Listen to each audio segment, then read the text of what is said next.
This conference will now be recorded.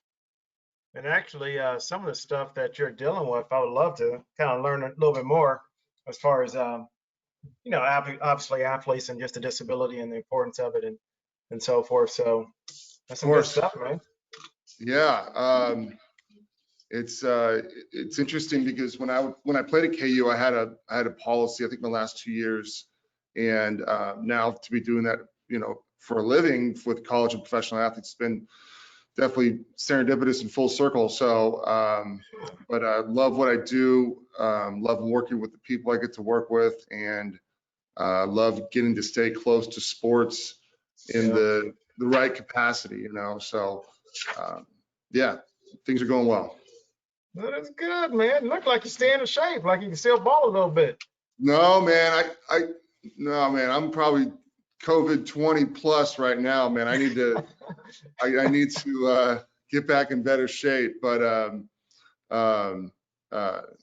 try to do the Peloton in the morning, and then when I get home, I got a 3.5-year-old son and run around with him. But looking forward to normal time so I can get back to the gym and doing different things more than just doing the Peloton or walks with the family. So I hear you. How your knees feeling?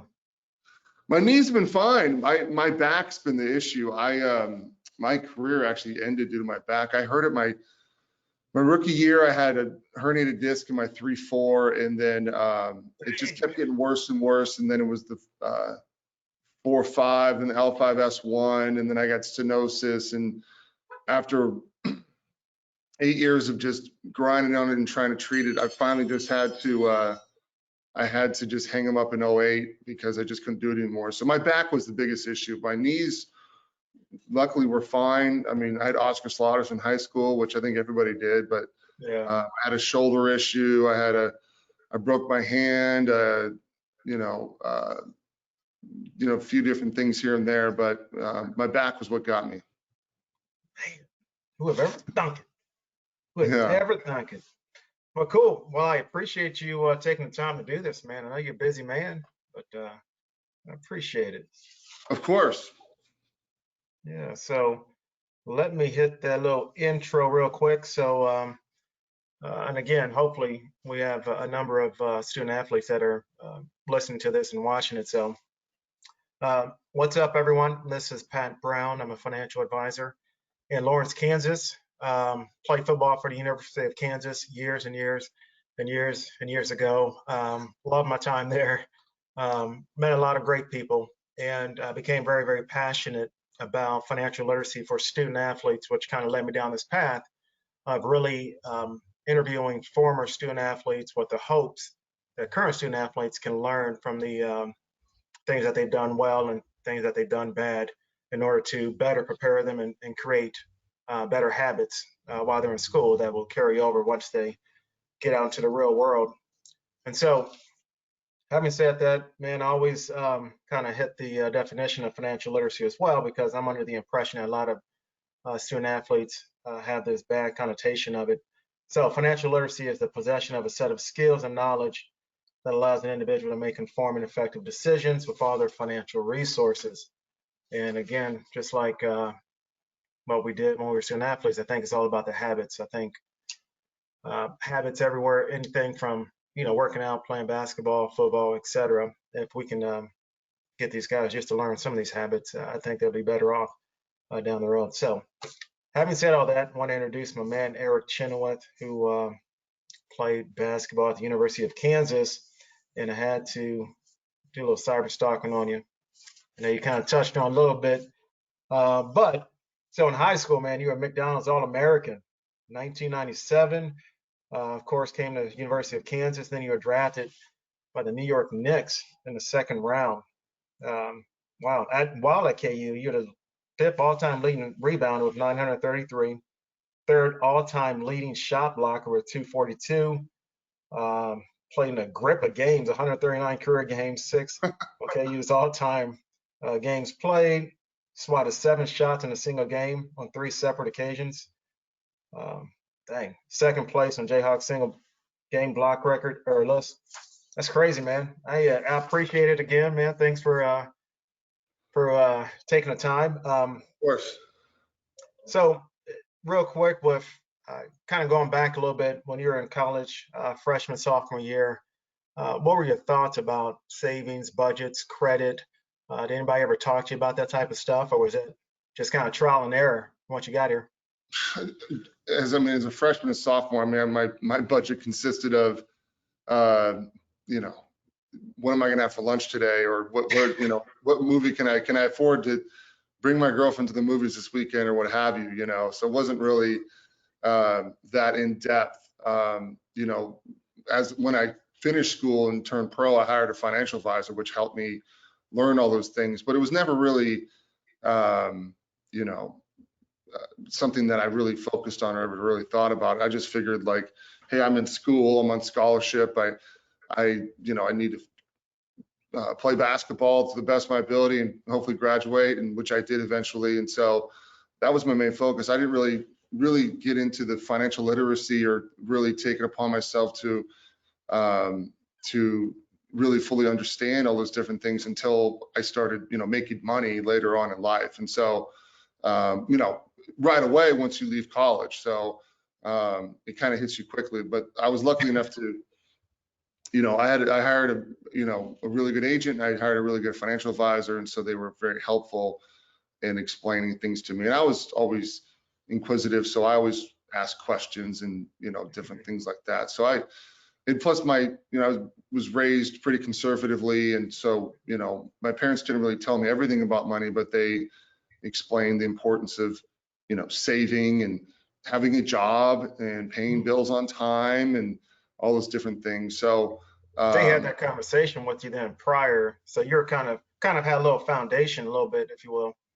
yeah, well, I understood credit because my dad would always pride himself on having 800 credit. I got 800 credit, and I was like, okay, what is, and he would tell me like, look, he'd show me his credit report. He's like, in 30, well, so this is, in 30 years of having credit, I've never missed a payment. I've never been late. And, things like that he's very prideful about. And I've always thought to myself, well, shoot, I want to have good credit. I want to make sure I pay my bills on time and stuff like that too, Right.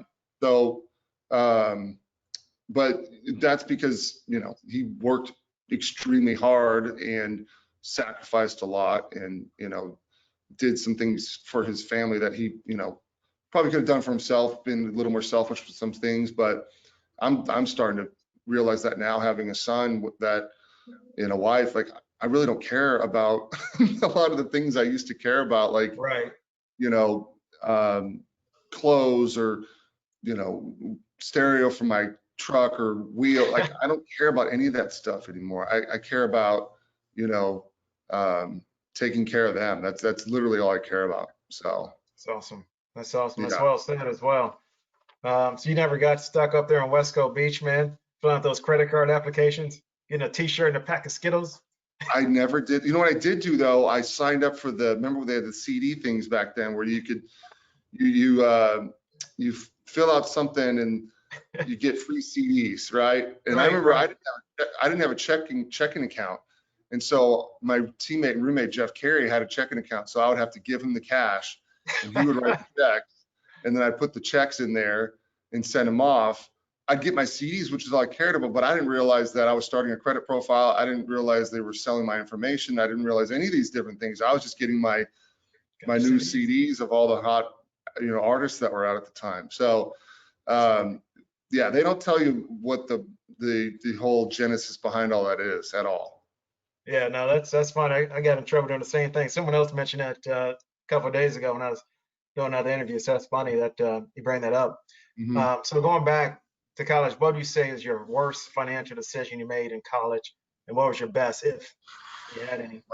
My worst financial decision in college was probably, gosh, I didn't have any money to make stupid decisions. I don't think. I mean, like if I had to guess, I really don't know. I'll tell you what a smart decision I made. I remember Yeah, now looking back, like having a disability policy was very smart to do. And in that process, I had to take out a loan that I had to pay off later once I started getting income. And that was great for me because it helped me establish credit, helped me build credit. And so that was a good decision I made. And obviously like what I'm doing now for a job, you know, working with student athletes and professional athletes for disability insurance and life insurance. You know, I'm, you know, doing this a lot on different college campuses. And so I can, you know, practice what I preach because I can say, hey, listen, this is what I did when I was playing. So it was a smart decision there, and who would have known it's going to lead to the career path I'm on now, which has been very thankful to have, you know, just because of all the things going on in the world and people, you know, having hard times finding career paths, what have you. So I'm very thankful of, you know, what I've been able to establish the past 8 years. That is interesting. So the policy that you got then, was it for a certain time frame, or as soon as you got into the league, it was just basically protecting you for that senior year? Yeah, basically once you bind the policy, which I think we bound in the summer before my junior and senior year, and then renewed it when I came back from my senior year, but basically just covers you from the time you bind it until you sign a rookie contract. So once I signed my contract with the Knicks, basically the insurance had done its job by getting me to that point. If I had had a career-ending injury or illness, I would have then been able to been in a position to file a claim on that policy and collected a, you know, a 7-figure benefit, tax-free, and go on and start a new life, you know, coaching or selling insurance or whatever it may be. So that's what I'm doing now on a very large scale. I work with about 60 schools on the college space, mostly Power 5 schools with big football programs and basketball programs, and so we're doing disability policies for, you know, NFL, NBA, NHL, all in Major League Baseball, all 4 major sports, all have drafts, and so they all have potential pros, potential or future earnings that we protect with these policies. Yeah, we're definitely gonna come back to that, man. Okay. We could do like a whole half hour on that, you know. So Yeah, it may have to be a couple of talks on that.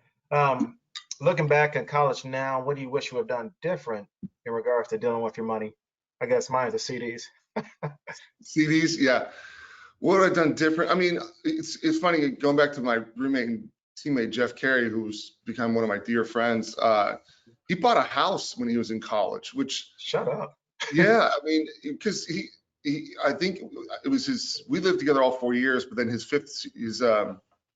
a 5th year senior because he came back, he redshirted his freshman year, and so he was getting his master's, and he had a couple roommates, and he was like, well, I'm living off campus, I'm getting this check for living, it's like, you know, what, $800-900, whatever it is, Right. and I have roommates paying $400 or $500 a month rent, these houses cost this. So Jeff bought a house, and he lived there and rented rooms out to his friends, and, you know, started establishing wealth, you know, right away in college. I really looked up to. I don't, you know, he eventually sold the home and moved. I don't know if he might have it rented out now, but I believe he sold it and moved to Olathe. He works for Lockton Insurance now, does a great job there. But, you know, who knows what kind of equity he developed, you know, or you know, grew in that short amount of time. Maybe if you live there for 2 years and you grow a certain amount of equity, and then you know, in the insurance space we call it 1035, in the real estate space, I'm not sure what the term is, but you would move it into a nicer, bigger house. Then you move that, and so for him to do that when he was like, you know, 22. Was genius, if you ask me. And he was obviously the smarter one of the two of us. and he was a business major, I was a communications major, but to be thinking like that at a young age, I think was really impressive. Yeah, that's very impressive. Wow. Yeah. So then, I guess again, looking back, how has the habits that you formed in college affected life after college, or has it? Oh, I mean, the most important skill I think anybody could have in the professional space is mental toughness, to push yourself through, you know, being tired, wanting to quit, what have you. I remember starting back in high school when I had a really good high school coach, and he would talk about mental toughness, about how you may be tired, you may not want to do the drill as hard as you possibly can, you may not want to do, your homework that night or whatever, but you have to have that drive. You have to have that mental toughness to fight through fatigue and adversity and all these different things. And and then also too, I remember my senior year, I think I was being a knucklehead on a few things, and he snapped me down and said very seriously, listen, you're not going to step on a college campus, snap your fingers, and all of a sudden have this work ethic that's going to allow you to get through the grueling practices, finish your classes, and go to study hall and all these different things. Because you need to develop those skills now. And so I was luckily prepared when I got to college with the work ethic, and then, playing for someone like Coach Williams that, it's 100% or nothing all the time. And so now applying that later on in life, it's the same thing. There'll be times it's 4:15 or something, and I may have a few files I'm working on, and I was like, yeah, I'm going to take off and do that tomorrow. I don't do that. I make sure I finish my work every day, and then start fresh the next day, and always continuing to look for the next opportunity to work on, because once you stop doing that, the next person behind you is going to pass you up. So just the work ethic and the mental toughness has been the most important thing for me, transitioning into a professional career. And with that, I have, teammates from high school and college that are very successful. Obviously, we've seen them play in the NBA and play basketball, but away from that, just in the business world, like, the Ryan Robertsons of the world, these different people. Ryan's not in the basketball business, but he has a very high position in the finance world and does very well for himself. I have a high school teammate that he's a surgeon in the military now, and I talk to these guys about their success and how they got there. And I mean, my friend from high school is now a surgeon. He was talking about how he goes, paying attention to detail, working hard, and having mental toughness got me here. It wasn't all the book smarts that I had and everything. So sorry for the long answer to a short question, but no, that's perfect. Just the work ethic that student athletes develop in college is so important and vital to them later on in life, because if you're going against another person that didn't have the experiences that we did, you're going to outwork them all day long. And I see it all the time in any type of profession, even before I got in the insurance industry, with whether it was in education or anything. I always see that the former athletes that have that competitive drive are the ones that are successful and are not going to accept second place. They're going to want to do their best and excel at whatever they're doing. Absolutely, man. Well said. Well said. So then, kind of coming towards the end here, what would you say, or I guess, what are some of the pitfalls that you hope your story could prevent to younger student athletes out there? A young Eric Chenowith coming up, what would you say to him? It's like, hey, man, listen, do X, Y, Z, or you should have done X, Y, Z. Well, I didn't do this, but I tell kids all the time, don't take money. If you're a high profile athlete that's going to be a professional athlete, do not take money. Do not do anything unethical that could hamper your ability to get to the next level. It still happens all the time. I mean, Showtime had a special called The Scheme. I mean, this is very prevalent. I wouldn't be surprised if it's still going on at certain places. Right. Because what happens when you do something like that, number one, it automatically ties yourself to that person. Number one, you're ineligible, first of all. Number two, you're tied to that person, and that's the only insider advice you're going to be getting or seeing. And if that person's doing something unethical like that while you're still an amateur athlete, what do you think you're going to do when you're a pro athlete? What kind of different things are they going to be doing that? Or where does your unethical behavior stop? Right? Well, okay. Right. So it's important to know. And also too, I always, for young athletes that are, if they're going to be a pro and they ask me for advice, I always say, pick 3 or 4 people for an agent to sit down and meet with, to make a holistic decision on who's going to represent as an agent. And then on the financial side, pick 3 or 4 people that to interview to be your financial advisor as well too. Because if people ask me all the time, who should I hire? What should I do? I say, hey, here's 3, 4 people I know, like, and trust. I don't tie myself to anybody. And it's important for them to see what's out there, because if someone's taking money and you pick this agent, well, if he's not the best agent, what have you, it's going to affect you. It's going to affect your draft preparation. It's going to affect your contract negotiations. It's going to affect all these different things. So it's important for for people to treat it like a business and treat it like a job interview and treat it like you're the CEO of this thing going on. So you run the show. So don't let people tell you it's the other way around. And then one little thing that I learned early, which I'm seeing more and more happen, is there's one thing I can suggest to these young athletes once they turn pro, okay? You are going to have cash flow immediately, right away, because you're going to sign a basketball card deal with Panini. You may get a shoe deal. You may get a card. You might have different things that are going to come up. And I always tell people to, obviously hire a financial advisor. If the financial advisor is smart, they're going to help you establish either a corporation or LLC to run this immediate revenue through, so you can have some pre-tax deductions with different things that you're doing, whether you have to travel for appearances or you're traveling for training or what have you. It's a very smart way to build some immediate tax shelters. I'm not a CPA, I can't give tax advice. One thing I tell people that, hire a good financial advisor that has worked with pro athletes in the past. They understand how these different things work, because yeah, your family CPA, your corner mom and pop, financial advisor, they're great. And I now work with my family CPA that we've worked with for 40 years because I'm just a boring insurance guy. But if I was a pro athlete, I want to work with someone who's worked with high profile athletes that have saved their money and invested their money correctly and can now prove after 10, 20 years of experience, look, here's what the portfolios look like for these clients that I've worked with for 20 years. Here's what their bond portfolios, here's what the X, Y, and Z is, to show that they know what they're doing. Because there's so many guys that have no idea what they're doing and they're trying to fake it till they make it. And that's when there's so many young athletes that don't have the guidance, they don't get held accountable, and then they show up on, like you said, 30 for 30, broke, or all these different things.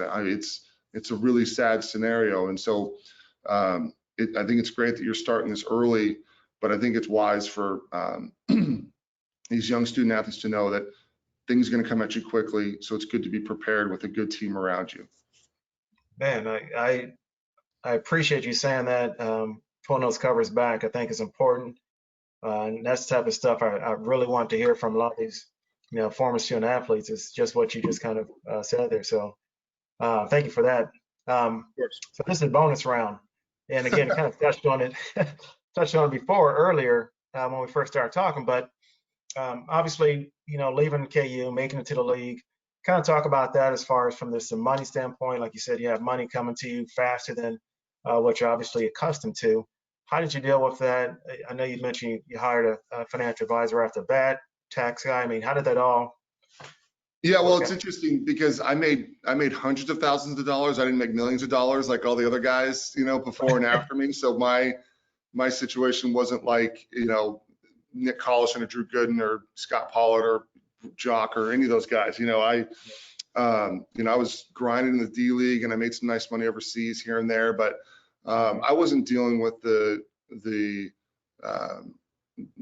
levels of wealth that they were dealing with. But one thing I did do that I'm thankful I did was I saved enough money so when I was done playing in 2008, I had enough money saved to get me to my next career where I was making a decent income again. So it was a situation where I had a little nest egg, and with anything you do, Patrick, with you or me, or if you start in real estate, insurance, financial services, whatever you start in, you're going to start at zero, and nobody's going to give you like a salary with no experience, right? Like when I started in the insurance industry, these guys that I met with, we had a 2-hour meeting. They hired me on the spot. They're like, we got to bring you in and do this. And I said, cool. What's the base salary? Well, you don't get one. What's my expense account? Like, you don't have one. So, I mean, and this is real life. And so, I had enough money saved so that within a couple years, when I started generating some revenue and being able to pay myself a paycheck and get by and do things, I had enough saved up. Thank God, because who knows what would happen if I didn't. And I see stories all the time with guys that, finish playing basketball or football or whatever, the ball stops bouncing, and what do you get into? We see a ton of guys get into coaching, which is great because you're in a structured environment, what have you.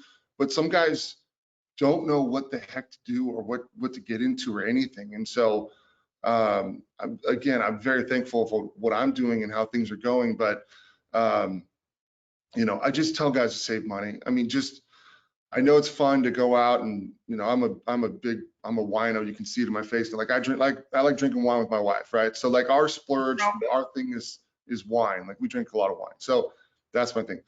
We don't do extravagant things, you know, really. We try to save money and be conservative, you know. When you're a young athlete and you get all this money thrown at you, and say like you make $10 million your first year out of college, right? Wow. Okay, half of that's going to Uncle Sam, if not more. So you got 5 million. You got to pay, you know, 3% to your agent, 1% to your financial, well, half a basis point, whatever you guys are charging these days. Right. You know, you got to buy your insurance. All these different things are going on. Have some fun, enjoy some. Like you can go on a shopping spree and spend a few $1,000s. You can drive a nice car. I mean, you can live in a nice home, but learn how to say no to people.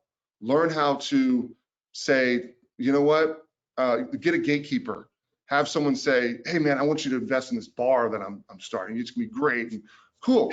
Talk to my financial guy, Pat, have him evaluate it, and whatever he says, we'll go off that. He'll come back to you, man, your boy Patrick said not to do it.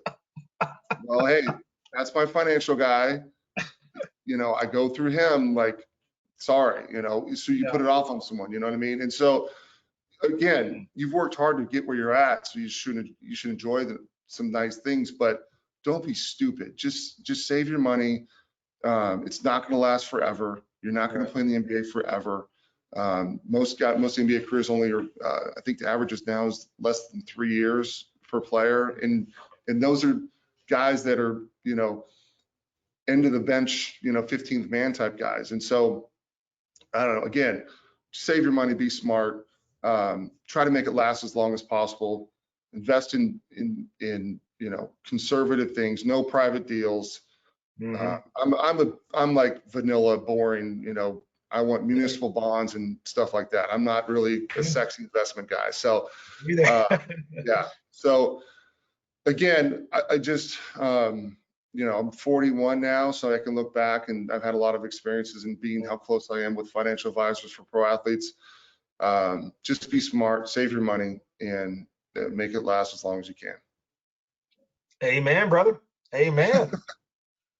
So then the last thing, man, and again, we touched on this throughout, college, NBA, overseas. Tell people what you're doing now. And I know you touched on it before, but just go ahead and give the infomercial for Eric Chenowith. Yeah, so after a long injury riddled career, I retired in 08 and got into coaching for a few years, but then 8 years ago, I got into the insurance industry. And so I work with college and professional athletes for their disability and life insurance needs. My business model is very simple. I do 4 transactions. I have college disability, so I work with about 60 schools. I think I had 11 first rounders picked in the NBA draft this year. I had about 45 picked in the NFL draft this year. So on average, it's growing more and more. So college disability, term life insurance when guys turn pro, just for family protection. A lot of NBA contracts aren't guaranteed for death, so we're doing a lot of term insurance on guys. Once years 2 and 3 come around, when your next deal is coming around, you're getting close to your rookie extension, we'll do disability insurance again with them.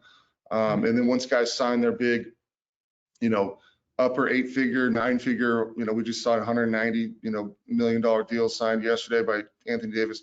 Once guys sign those significantly large life insurance policies, we're then doing a larger life insurance policy stuffed away, typically in an eyelet that they typically pay up over the next 4 or 5 years when their biggest earnings years are there, so that you know, when they retire, they don't have to continue to pay life insurance premiums, and it's all paid up.